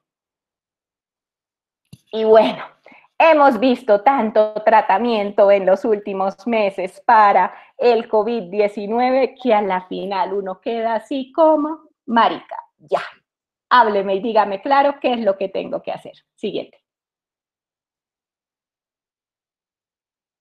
Y bueno, yo debo confesar que hace 8 años no intubo a ningún niño y me da miedo hacerlo, pero ya estoy empezando a estudiar de nuevo. Esta charla va a quedar para ustedes, no me voy a detener en eso. Esto también es cortesía de Lorena Acevedo, mi amiga intensivista, que es muy bonita y que su mente funciona también en esquemas de colores como la mía. Hizo esto junto a sus compañeros de la Fundación Cardio Infantil para facilitarnos las cosas. Y es de ustedes. ¿Listo? Dale, siguiente. Listo, siguiente. Esta gráfica es hermosa y es de los artículos más hermosos que hay de tratamiento que cuando terminas de leer dices, ajá, definitivamente no hay nada, marica ya, deje así. Pero bueno, básicamente es para hablar desde cómo está esto, básicamente es para decir en qué puntos de acción hay. Acuérdense que les dije que el coronavirus tiene una proteína S o spike, que es la que se une al receptor AC2, y que además hay una proteína que es la TMPRS, que es la proteína transmembrana, proteína serasa, y que en todo esto es donde van a venir a actuar. Acá están los diferentes sitios de acción, la cloroquina, hidroxicloroquina a nivel de la endocitosis, también este que se llama Arbidol, que es uno de los antivirales. Acá está toda la tormenta de citocinas, donde está anti-L6, que es el tocilizumab. Y acá está en todas las proteínas, en la RNA polimerasa, que es la forma en la que se multiplica el virus, están los antivirales como el lopinavir, ritonavir, y también está la ribavirina y el remdesivir, favipiravir, de los cuales vamos a hablar más adelante. Siguiente. Y este es el estudio francés que habla sobre la hidroxicloroquina y la citromicina. Estudio que realmente fue hecho más para mirar los resultados virológicos, negativización de PCR y no los resultados clínicos. Estudio que además solamente tiene 36 pacientes. 20 que son para el grupo casos y 16 para el grupo control. Entonces, miren lo que pasa acá. Los controles son los pacientes, en negro, y el rojo son los pacientes, el rojo son los pacientes de la hidroxicloroquina. Dale siguiente. Y miren cómo al día 6, el 70% de los pacientes que tuvieron la hidroxicloroquina tuvieron cura virológica, o sea, negativización de la PCR, versus el 12.5% de los controles. Siguiente. Y acá, entonces, dijeron, vamos a sumarle, además de la hidroxicloroquina, acitromicina. Entonces, en negro están sus controles. En azul están los que tuvieron solo hidroxicloroquina. Y en verde, hidroxicloroquina y acitromicina. Dale siguiente. 12.5 para los controles, 57.1 para los de hidroxicloroquina y 100% de negativización para los de hidroxicloroquina y acitromicina. Uno ve eso y dice, no, pues la maravilla, vamos a darle a todo el mundo hidroxicloroquina y acitromicina. Ojo, apenas es un estudio de PCR, de negativización de PCR, y se vio que incluso hubo unos pacientes que fallaron en negativizar. Hubo 2 casos que fueron mamá e hijo que no negativizaron y que se cree que pudo ser algo ahí como medio genético de falla de respuesta a la hidroxicloroquina. Listo. Siguiente. Y ojo, acuérdense que cuando ustedes usan hidroxicloroquina, además de que es un medicamento que los amigos reumatólogos necesitan para el lupus y para la artritis reumatoide y que nosotros los infectólogos necesitamos para la malaria, prolonga el QT. Y entonces, siguiente.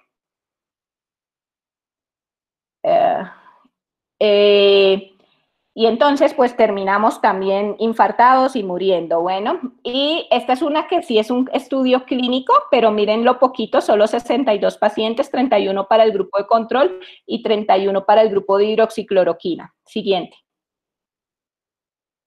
Y miren lo que mostró, no, anterior. Lo que mostró es que en la fiebre, miren, comparen los días, 3.2 para el control versus 2.2. La tos, 3.1 versus 2, o sea, disminuyó un día. Y la progresión de enfermedad severa, ahí sí, 4 en el control versus 0 para la hidroxicloroquina. O sea, realmente es un estudio de muy poquitos pacientes en los que no se vio mayor cosa como para uno darle valor. Siguiente. Siguiente. Y acá miramos cómo la mejoría para los controles de los moderados fue un 38%, significativa un 16%, mejoría con hidroxicloroquina un 19% y significativa un 61%.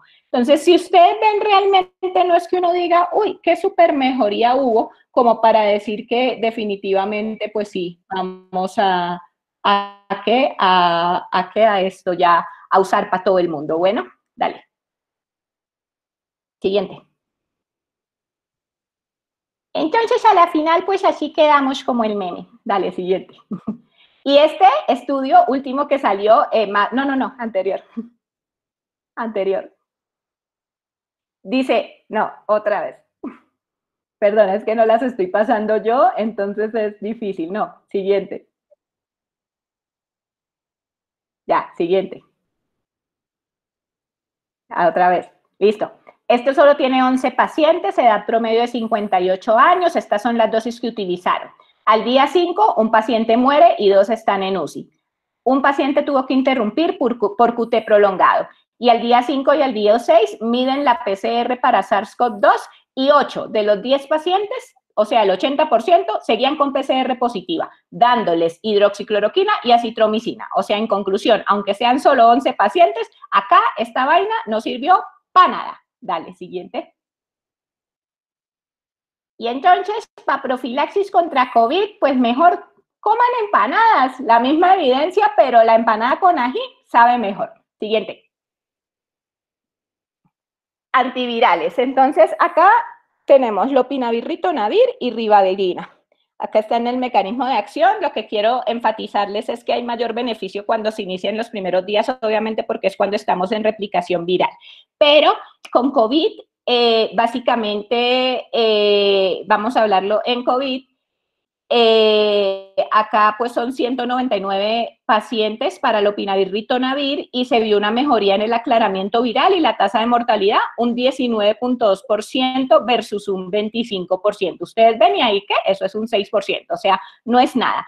Y al contrario, se vio que la hepatotoxicidad podía ser un 20 a 30%. Incluso hay estudios que dicen que cuando se habla del lopinavir para COVID, la hepatotoxicidad puede ser de hasta 40 a 50% y que hasta el 14% de los pacientes deben abandonarlo por la toxicidad que les produce. Y acuérdense que también es un antiviral para el VIH. La ribavirina, entonces, muestra resultados no concluyentes en 26 de los 30 estudios que hay y se vio que como se tienen que utilizar dosis altas porque se necesitan altas concentraciones del antiviral, hasta el 60% de los pacientes hacen anemia hemolítica y hepatotoxicidad en el 75% de los pacientes. Siguiente. Y acá tenemos Remdesivir, de los más prometedores, pero seguimos en ensayos clínicos fase 1. Para MERS, que es en lo que ha sido estudiado también, previene hemorragia pulmonar, se ha visto que eleva la LT y la ST, Tenemos también el fapiravir que recupera el COVID, el fapiravir que se ha visto que ha habido una recuperación en enfermedad por COVID moderado de 71% versus 55% en pacientes en los que no se usó. Como les digo, todo está en estudios. Siguiente. Esteroides. Entonces, beneficio del esteroide, obviamente, disminuye la respuesta inflamatoria, entonces disminuiría la injuria pulmonar, entonces mejoraría el SDRA. Problema, no aclaramiento viral porque disminuye la respuesta inmune del paciente. Entonces, gran problema con el esteroide. Ahorita, hoy por hoy, solo se recomiendan a aquel paciente que fuera a hacer como la tormenta de citocina o en los pacientes para el tratamiento del choque séptico o en los pacientes que tengan una enfermedad pulmonar obstructiva crónica, o el paciente asmático, el paciente que se lo tenga que poner por otra causa. Bueno, sin embargo, hay un estudio de COVID en China con 201 pacientes en el que se ha visto que disminuye el riesgo de muerte en pacientes con SDRA de un 46% en los que usaron esteroides versus 62% en los que no. Y anticitocinas, está el tocilizumab o anti-IL-6, una serie de 21 pacientes en los que se vio mejoría en el 91% de ellos, mejoría en la función respiratoria, en la fiebre y en la posibilidad de hacer el egreso hospitalario. Siguiente.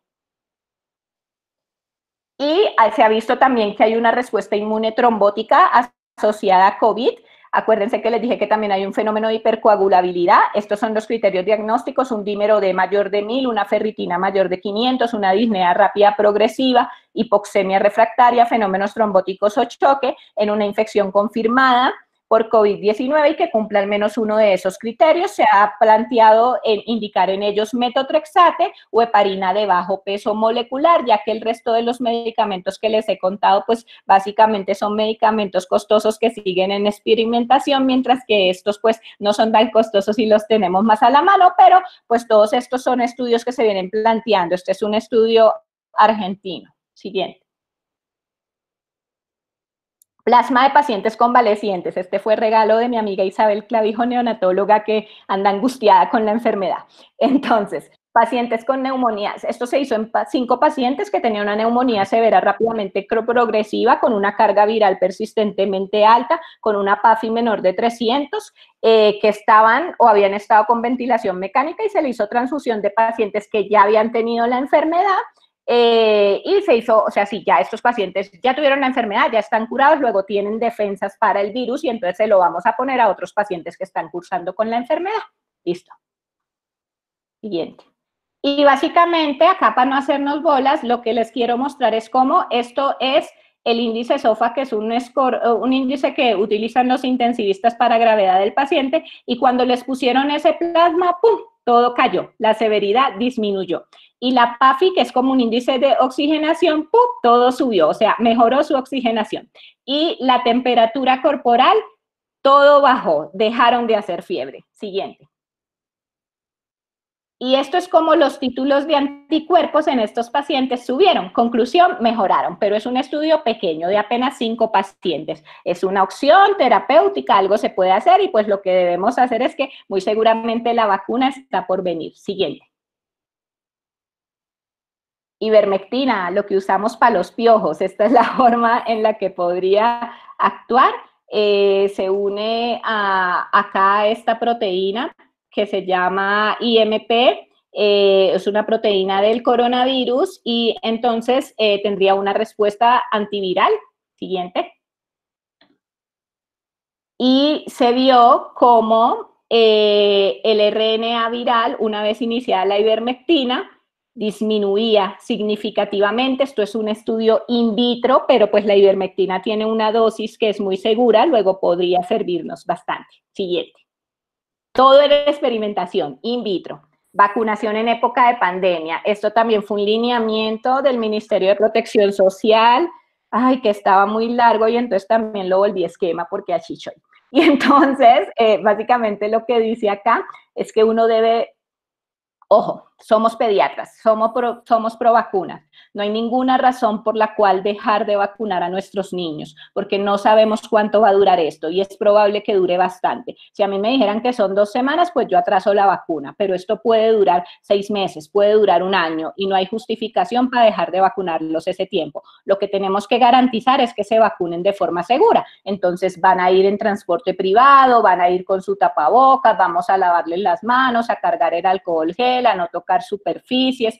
En el sitio de vacunación van a estar las personas estrictamente necesarias, se asignan turnos que sea solamente para vacunación, citas cada media hora y conservar los 2 metros de distancia, excepto en el momento en el que se vaya a vacunar. Bueno, ellos acá lo dividen en una vacunación intramural y otra vacunación extramural, pero en la vacunación intramural, pues básicamente lo que hablan es del recién nacido, en que se difiera la vacuna de BCG, y se aplique a los 28 días y que la vacuna de hepatitis B, pues preferiblemente se aplique sobre todo si la madre es antígeno de superficie de hepatitis B positivo, que básicamente la razón acá para diferir vacuna es que si un paciente me llega a hacer un efecto adverso asociado a vacuna, yo no voy a saber si eso es secundario a la vacuna o es secundario al virus. Entonces, acuérdense que la mayoría de veces una infección viral no contraindica una vacuna, pero si el niño tiene una enfermedad grave, pues esto sí contraindica la vacuna. Y básicamente siempre elementos de protección personal, 2 metros de distancia, lavados de mano. Y ya, siguiente. ¿Estamos preparados para enfrentar la pandemia? Estas son las diferentes fases, no me voy a detener en eso, dale siguiente. Y básicamente estamos en fase de mitigación.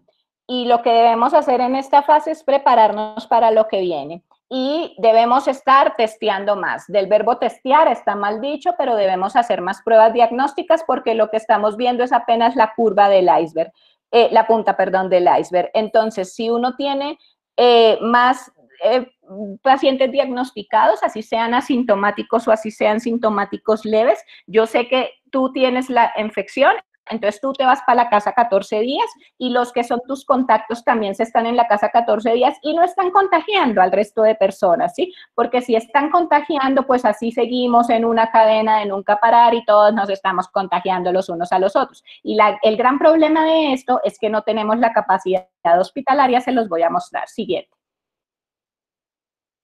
Vale. Esta es la proyección que hizo el Instituto Nacional de Salud. Siguiente. Nos vamos a concentrar en los casos severos y críticos. Si no se hiciera nada, estos serían los casos severos en Colombia, 3.900.000 los que necesitan hospitalización y 1.300.000 los que hicieran críticos. Vamos a que se hacen las cosas bien, como hasta más o menos ahora se están haciendo, entonces serían 1.800.000 para hospitalización y críticos serían 650.000. Dale siguiente. Siguiente. Esta es la población total Colombia, mayores de 65 años, que son los que se enferman más graves, 9.1%, serían 4.386.000. Siguiente. Y estas son las UCIs que tenemos. 8.515 para adultos. Y ojo, ahí están UCI más UCI intermedio. Realmente son 5.000 y 3.000. Bueno, y para niños, 1.459, que son 800 y 500, porque están entre UCI y UCI intermedios. Siguiente. Entonces, si ya ustedes hicieron cuentas, pues no nos alcanzan. No hay cama para tanta gente. Y a eso súmenle que las UCIs están ocupadas. Las UCIs, ayer salía Claudia López a decir, tenemos ocupación del 35%. La gente no se enferma solo de coronavirus, la gente se enferma de hipertensión, de diabetes, de cáncer, de otras cosas. Entonces, por eso, lo más sensato que podemos hacer es quedarnos en casa. Siguiente. ¿Qué hacer en cuarentena? Esperemos que no sea tan largo. Sigue. Y pues ya uno maratonea series, pero pues ¿y ahora qué? Siguiente. Y pues a veces podemos hacer otras cosas. Dale. Ay, los negritos son un hit. Dale. Y el café toma una importancia y las pantalonetas y las chanclas, lo que antes nos daba pena. Siguiente. Y pongámosle más corazón al asunto, sin corazón es imposible que salgamos de esto. Dale. ¡Ay! Podemos ponernos creativos, así. Dale. y porque puede que falten 2 semanas para que nos digan que en otras 2 semanas y otras 2 semanas, mentiras, la verdad es que una cuarentena prolongada es insostenible económicamente y lo más probable es que entremos en cuarentenas intermitentes, pero bueno, dale. Porque es que pues la economía pues no aguanta, pero pues es economía o vida y pues yo sí prefiero vida porque pues no vamos a tener vida en que gastarnos la economía, pero en fin, dale. Y así cuando uno vive en pareja. Siguiente. Ojo, no somos héroes. No sin elementos de protección personal, no sin garantías, no sin contratos justos, no regalado. Que donen ellos su sueldo para que nos den a nosotros. Bueno, siguiente. No es cierto. Tenemos vocación, amamos lo que hacemos, pero no regalado. Bueno, sigue. No al decreto 538. Sigue. Porque pues hoy por hoy esta es la realidad del país. Sigue.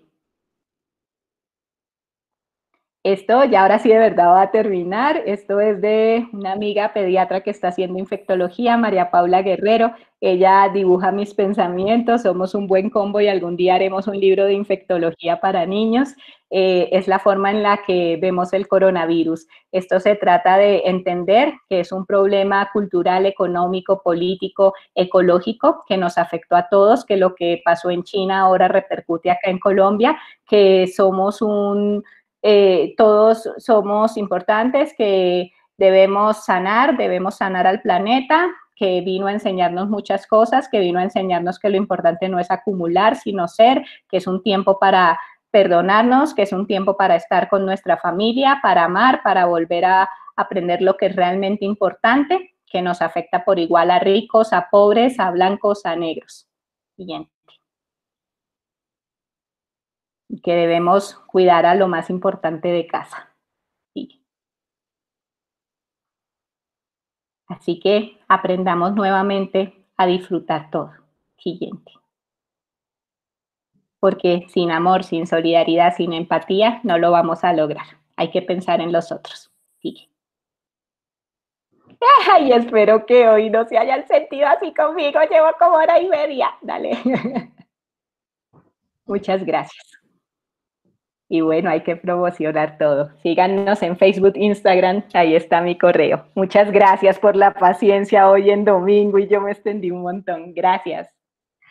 Doctora Kelly, muchísimas gracias. Una excelente conferencia, nos has dejado aspectos bastante claros y de verdad que te agradecemos muchísimo el compartir de tus conocimientos. No sé si entre el público tengamos alguna pregunta, ya revisamos el chat y parece que preguntas. Yo creo que dijeron, esta habló tanto que ya no le vamos a preguntar. No, si preguntas no tenemos, aparentemente, déjame ver, ya reviso acá. Muchos agradecimientos, felicitaciones por tu charla, muy útil la información, que gracias por esa Acá estoy viendo una de Natalie, dice que sobreuso de hidroxicloroquina. Nata, yo creo que no. En el personal, lo planteas como profilaxis en el personal médico. Mira, yo creo que hoy por hoy lo mejor que podemos hacer como personal médico es cuidarnos, es autocuidado en la parte de elementos de protección personal. Es usar nuestro N95 al estar expuestos a aerosoles, es usar nuestro doble guante, nuestro gorro, así como el meme bonito del Buzz Lightyear de nosotros los pediatras, ¿cierto? Es lavarnos las manos, tenemos miedo de contagiarnos y más que de contagiarnos nosotros, porque ya vemos que estamos muriendo y demás, tenemos miedo de también contagiar a los demás, ¿cierto? Pero a nuestra familia, incluso tengo muchos amigos que me han dicho, yo me voy de mi casa o yo mando a mi hijo a otra casa, yo no quiero contagiar a otros, ¿sí? Pero yo creo que la hidroxicloroquina, uno, con la evidencia que tenemos, es muy poca, ¿cierto? los artículos que les enseñé muestran como de verdad, pues tampoco la evidencia es tan fuerte para que la estemos tomando a diestra y siniestra. 2, hay que cuidarla porque sirve para la malaria en un país donde tenemos harta malaria, en zonas bien pobres y vulnerables. Es un tratamiento antiinflamatorio que también es ¿para qué? Para los reumatólogos un manejo de primera línea para lupus, para artritis, entonces no podemos estarla recomendando como profilaxis, ni siquiera para nosotros personal de salud. Pues bien, doctora Kelly, no aparecen más preguntas en el chat. Nuevamente, mil y mil gracias a toda nuestra audiencia. Muchas gracias porque estuvo nutrida la participación, mucha expectativa con tu conferencia y de verdad muchos puntos claros. Faltarán muchos por aclarar igualmente, pero bueno, muchas gracias. Y a los participantes les recuerdo entonces que mañana continuaremos con nuestro programa Salud Unal Contigo. Tendremos la charla de el cuidado respiratorio y actividad física en el retorno a casa de personas con COVID-19 con el profesor Wilder Villamil. Doctora Kelly, nuevamente gracias. Muchas gracias a ti, María Luisa. Bueno, y a los bueno, participantes, un abrazo. Gracias. Bueno, Les recordamos. Cuídate mucho. Gracias. Vale, adiós. Adiós. Gracias a todos por la participación. Bueno, queda en el canal de YouTube de la facultad. ¿Tú me puedes pasar el link para compartírselo a la gente? Sí, señora, nosotros ya lo pasamos acá por el chat y ya queda la información para que puedan ver en diferido la presentación. La charla, listo, para los que no se pudieron unir. Vale, muchísimas gracias por la oportunidad. Bueno, listo. Doctora, muchas gracias. Hasta luego. Adiós. Hasta luego.